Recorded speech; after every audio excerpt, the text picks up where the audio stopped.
Hi everyone, welcome to the Piano Keys. I'm so glad that you're here. This is my fourth practice time for Debussy's Clair De Lune, and in this video I'll be practicing measures 37 through 42.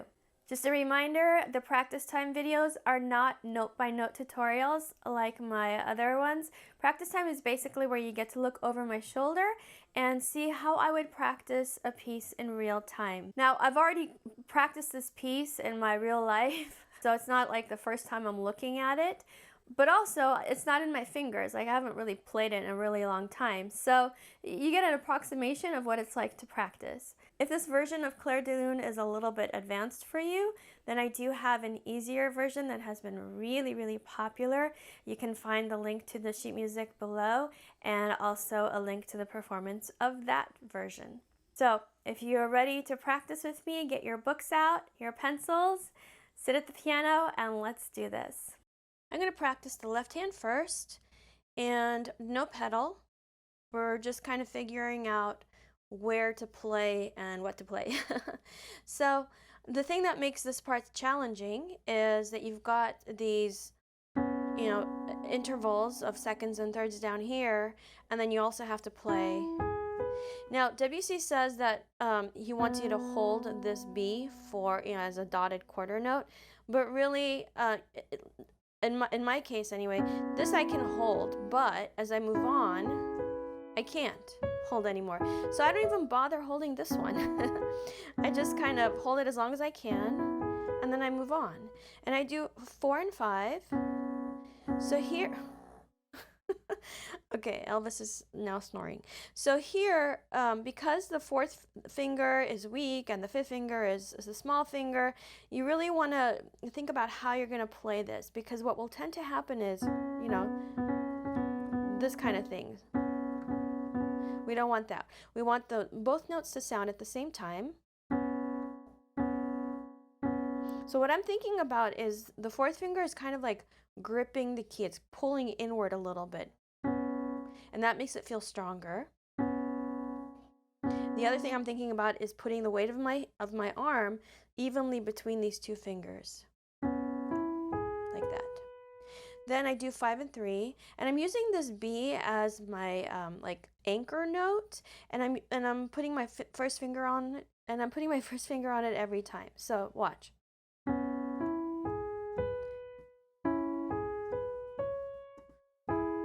See that? So you got this guy, this guy, this guy, and those are our troublemakers. Let's see. I'm thinking of leaning slightly, actually, let me amend what I said. Lean the weight slightly toward the pinky, just slightly. You don't want to do this, but that seems to work better for me. The other thing that sometimes works is when you're playing intervals like this, if you go slightly above the key with your wrist and think about playing downward instead of this way, sometimes it makes it easier. It really depends on the situation. But that's something to explore if this is a problem for you. Now, see, that one didn't come out good. That came out like this. So now I have to think about, why did that happen? The reason that happened is because the C sharp is a taller note, and the E is over here stuck in between these guys. So probably what happened is my fifth finger went down earlier because it's, the key is taller. So in this case, I'm thinking about putting more weight into my third finger, which is really strange because you would think fifth finger needs more help. Yes, but because of the way it's laid out on the keyboard. Let's see. Yep. Yeah, the fifth finger is wanting to go first. So here I lean toward the fifth finger, and here I lean toward the third finger. So same thing, let's see, here.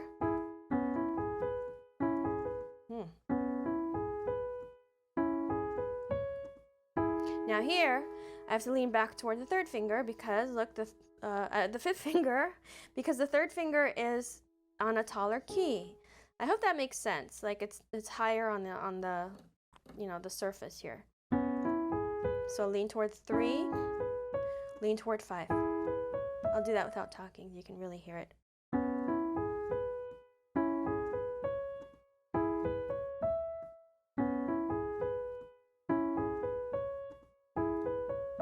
while I'm doing all that, the wrist is still very relaxed. So we don't want this, this like claw action happening. It's really not good for you, and it's not going to lead you to a good place. Physically, it's going to start to hurt after a while, but also it's going to prevent you from being able to play well. So,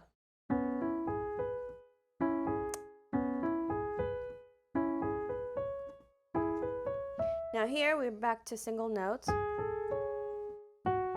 and those I can hold. And then now we're back to our 2 notes down here. We have a minor second. I'm using 5 and 4.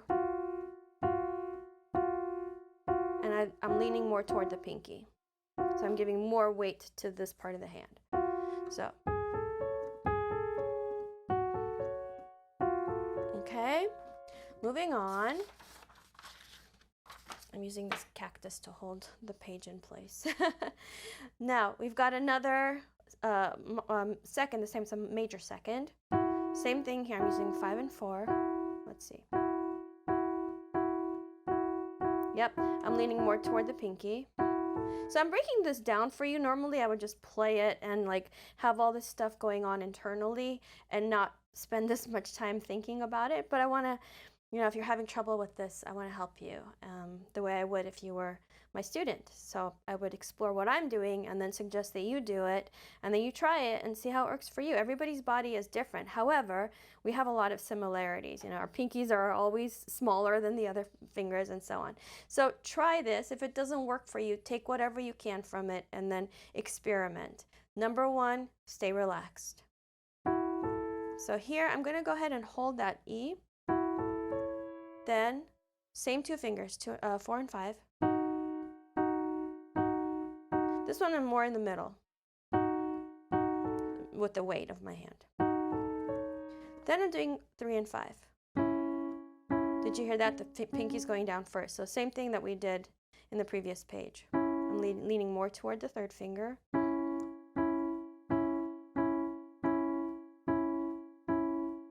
Okay, then I kind of throw my hand over. Okay,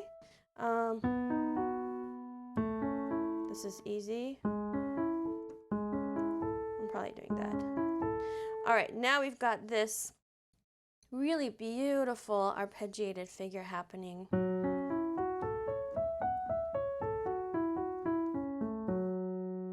Okay, so what I'm doing here, I've made a choice. Fingering wise, there are lots of fingerings you can choose. I've picked one, and my choice is to use the 1st finger on the only white key I'm playing in this figure, which is the E. So because I've made that choice, everything else has to line up in a certain way.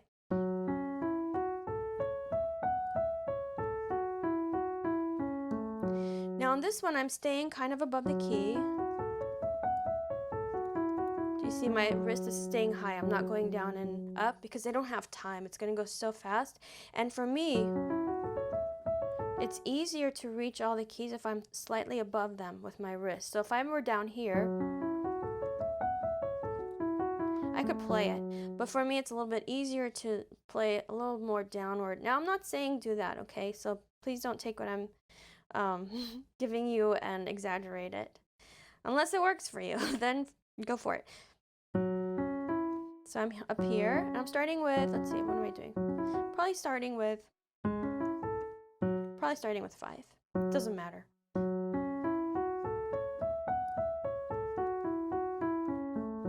Then I go down an octave, play something very similar, not exactly the same, but my fingering choice is still the same. I'm putting 1st finger on E.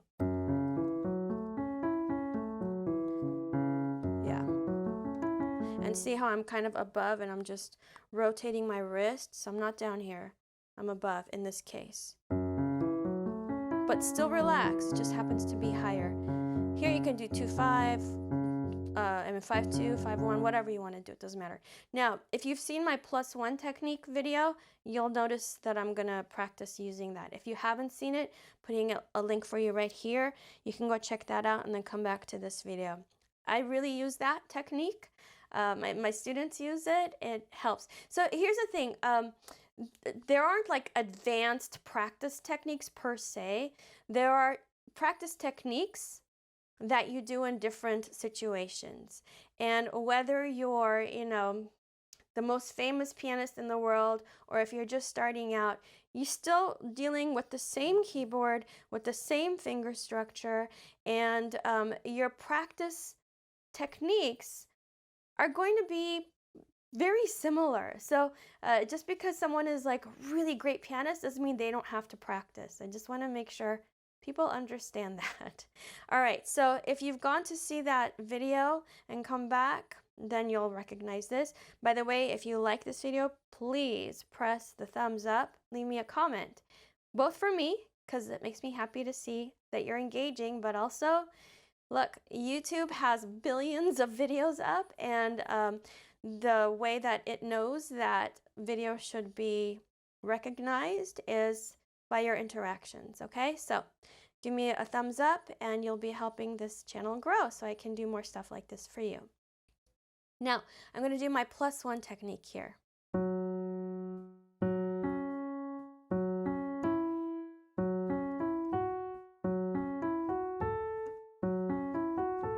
Now, I'm not repeating as many times as you might need to if you're not as advanced as I am. I have a groundwork of, like skill that I've built up over time of practice. So you might need to repeat this many times.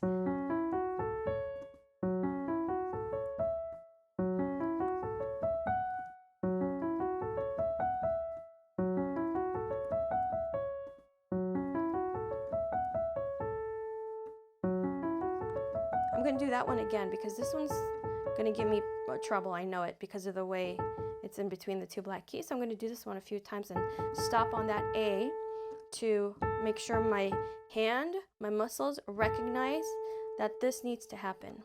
So my brain knows it, but my muscles need time to be able to do it.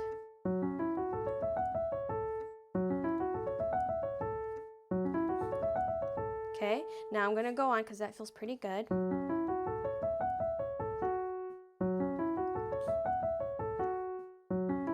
I'm repeating this a few times because I really want to make sure I get this. That's not an easy thing to play. And I think I have it, so I'm going to move on. Do that a few times.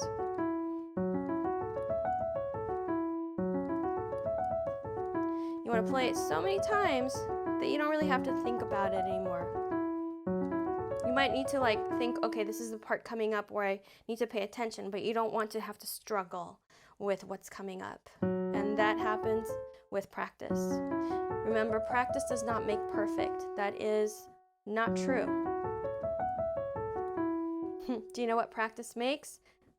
Practice makes permanent. So whatever you practice, that's what you're going to take with you. So if you practice things wrong, you will never be perfect. You'll just practice being wrong. Practice makes permanent.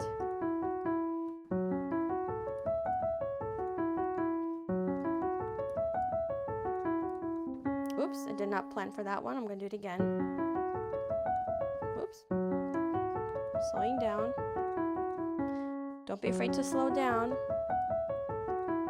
Lots of times when people post videos on my piano practice tips private group and they're struggling, most of the time it's two things. They're going too fast. Actually, it's three things. They're going too fast. The piece is way too advanced for them. Like they're trying to jump to the third floor with no steps in between. Or they're, so what do I say? They're too fast, the piece is way too advanced, or their technique needs work. It's those three things every time. It's one of those three. So if you're having trouble with this, think about which one it is that you're doing. If you need help with technique, Become a Piano Superhero course will get you places you never imagined that you could get pianistically. So I slowed it down and it worked. So I'm going to do it a few times.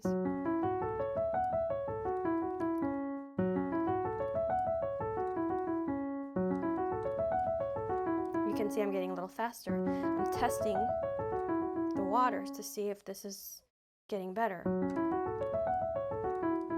You may not be able to go faster without doing more repeats. Okay, what's next?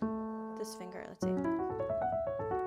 Yeah, it's gonna be third finger on A. So here we go. That's the one that I had to practice up here. So,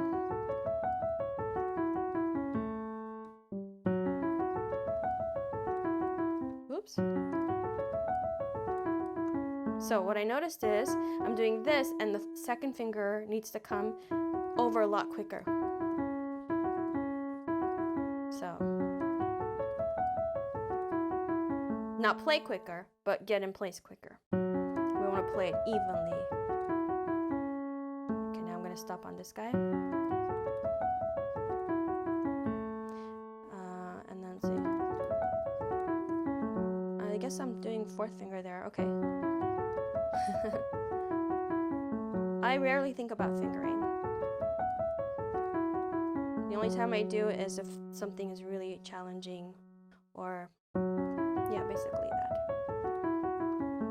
And then I'm going to add that note. Okay, so you want to make sure that you're linking sections together. So I wouldn't just practice this and then practice this without practicing also going from here to there, right? So you have to practice that aim. All right, I'm gonna, let's see, I'm gonna skip ahead a little bit. I'm gonna stop doing the +1 technique because I think you understand it now, okay? I'm sure you understand. Okay, so you can see I went from here with no pause. Remember that when you're practicing for technique, you might do things at a certain tempo or with a certain beat, especially if you're working with the metronome. But when you're actually playing the piece, you know, as in performing, not necessarily on stage, but just like playing the piece, most classical music does not have a steady, like, metronomic beat. And if you play that way, the music is not going to have room to be alive, to breathe, you know, to say something emotionally. So even though you practice with metronomes, or, you know, right now I'm just doing a certain beat, that's not how I'm going to play it when I'm in the, like, you know, in the throes of passion of playing the piece, right? So I had somebody ask me that on Piano Practice Tips a while back, and then he blocked me. I'm not sure why. Okay, so you understand this. Another thing you can do is practice it with the dotted rhythm, or, you know, altered rhythm technique.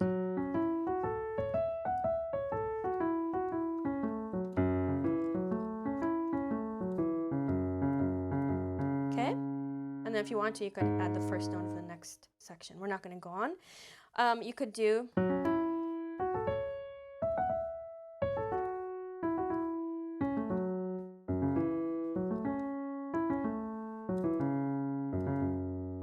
I've talked about this before, and I've talked about why it works, but just briefly, what you're doing here is you're playing fast, but you're also giving yourself time to take a pause and think about what's coming up next.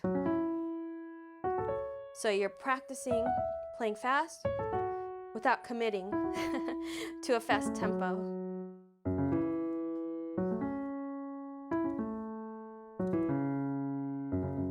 I've learned all these practice techniques over the years. I've had some really great teachers, a couple of really bad teachers, but mostly great teachers. And also just, you know, by playing, I don't know, thousands of different pieces with all the shows and everything that I've done, and adapting my technique to see what, you know, what I needed to do in a particular piece. And then on top of that, teaching people who might be beginners or who are, you know, professional level, maybe not professional, but professional level, just looking for, like, you know, coaching or whatever. So all this together is what has led me to finding these ways of practicing. And there's a lot more. You know, I think I'm going to put together like a practice course, and I'll give it out for free.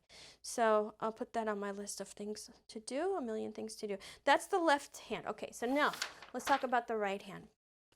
The right hand has a melody.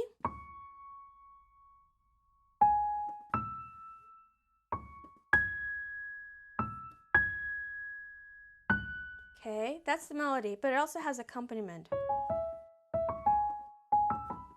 And how do I know that this, right now I'm on right after the key change with the 4 sharps.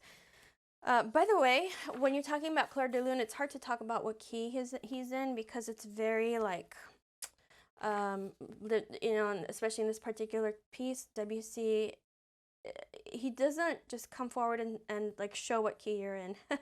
All right, so here it says en animant, or if you're reading in English, en animant. En animant means just like more animated, okay, more faster, I guess. So here he's got the C sharp with the stem going up, and then he's got the G sharp with the stem going up and down. And so that's how I know that, actually the C sharp also has a stem going down. That's how I know that these 2 notes serve 2 purposes. To play it, this purpose is to be melody and also to be the accompaniment. So what does that mean when I play? It means I'm going to bring them out. I'm going to give them more weight.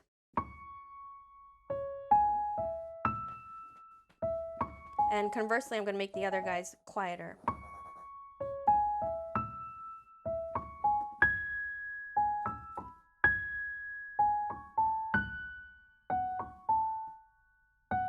I wouldn't worry too much about the legato going from here. You could do that if you wanted to.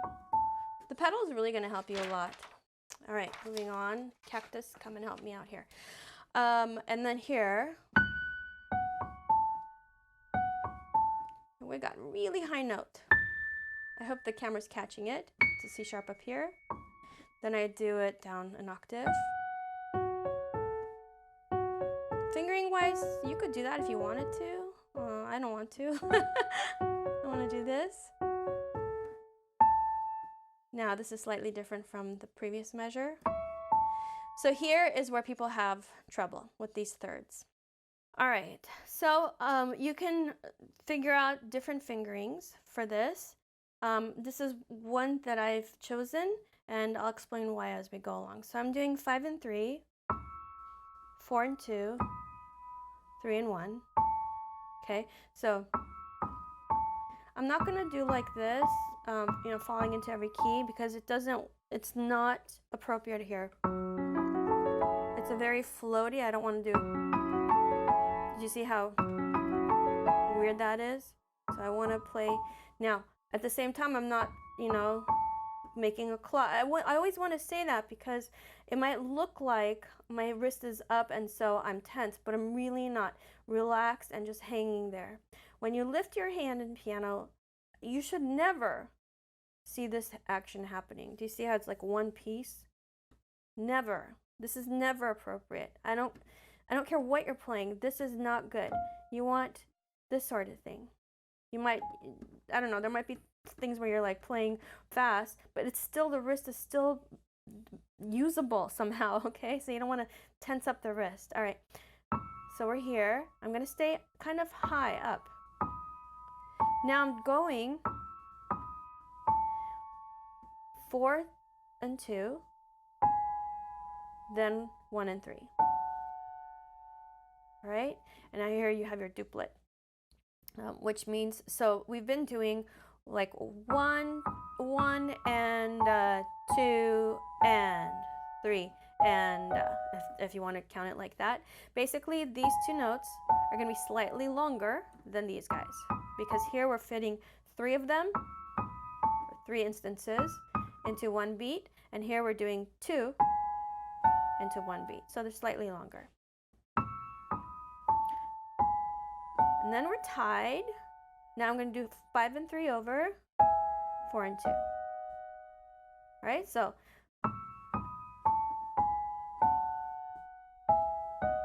then 5 and 3 again.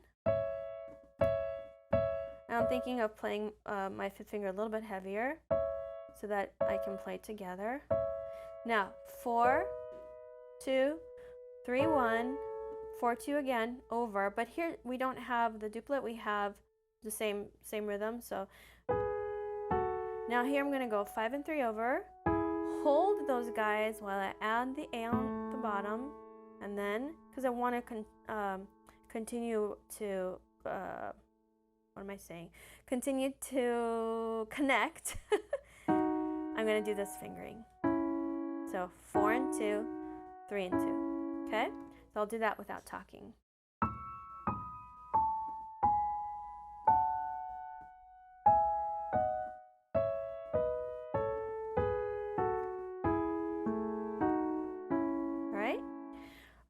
You can practice this also with the altered rhythm, in which case you wouldn't worry about that duplet.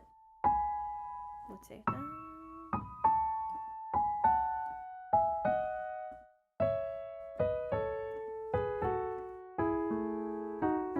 You could do that. You could do 3 at a time. Again, not worrying about what the actual rhythm is. This way. Okay, so.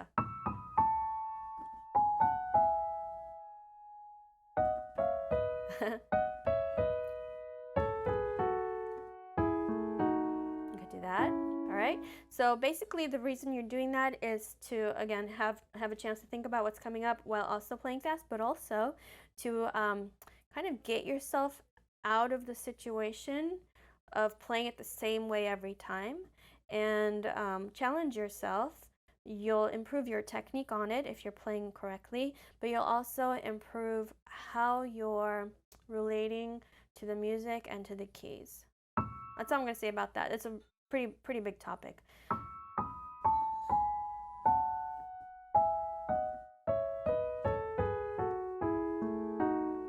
All right, I'm going to put the hands together. No metronome, just kind of feeling my way around, and definitely no pedal. You don't want to add pedal right off the bat if you're learning a piece. It hides a lot of things that need to be looked at. Okay? Yes, that's right, Elvis.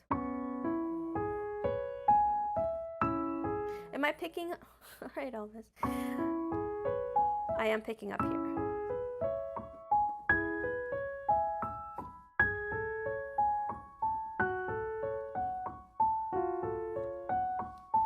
Turning page. Was I doing? Yeah.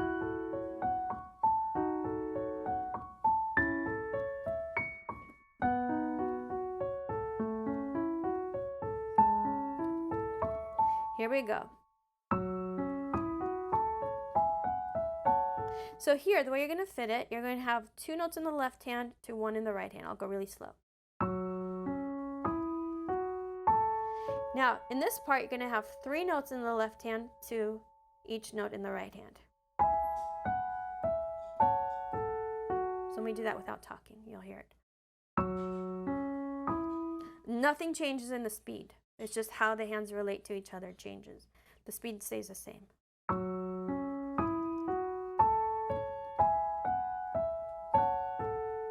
By speed, I mean, sorry, I was thinking of how to explain it better. The 16th note stays constant. The 16th note does not change how long it is, okay? So what changes is, again, how many notes the left hand plays to how many notes the right hand plays. So here, I'll go really slow.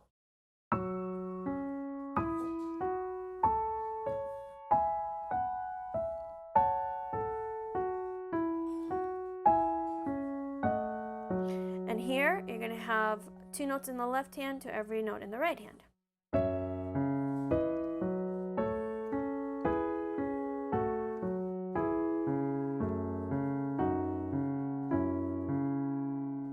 Okay, if I were to go a little faster.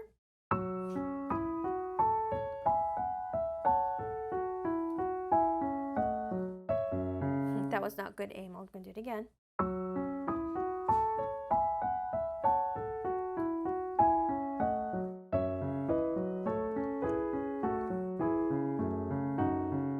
So you see there's no pedal, and I can really hear where I'm connecting, where I'm not, where the notes are even, where they're not. Okay, so you definitely don't want to add pedal. But I'm going to pretend I practiced a lot, and now I'm going to add pedal so I can show you.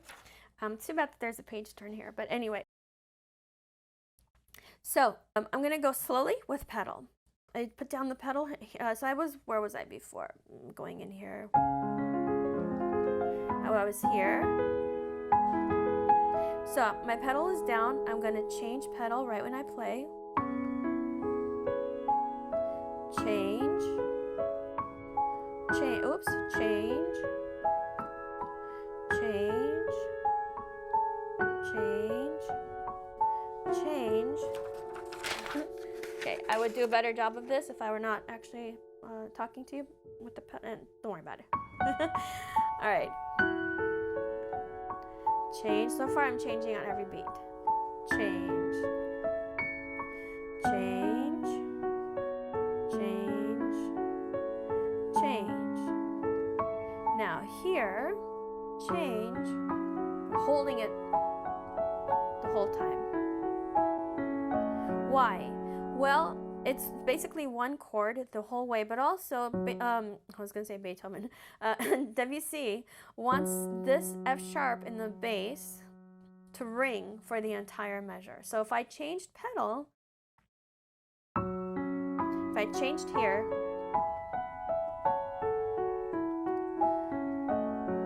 it like loses its support. So I'm going to hold the pedal, and plus it's very pretty. There's nothing really clashing. It's a wash of color.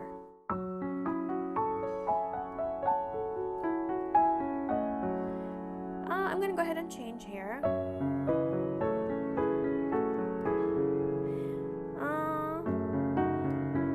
I could change on that beat if I wanted to. On the third beat, I could do this. So I'm changing here. Do that better. Change. I could change here if I wanted to. Or I could hold it.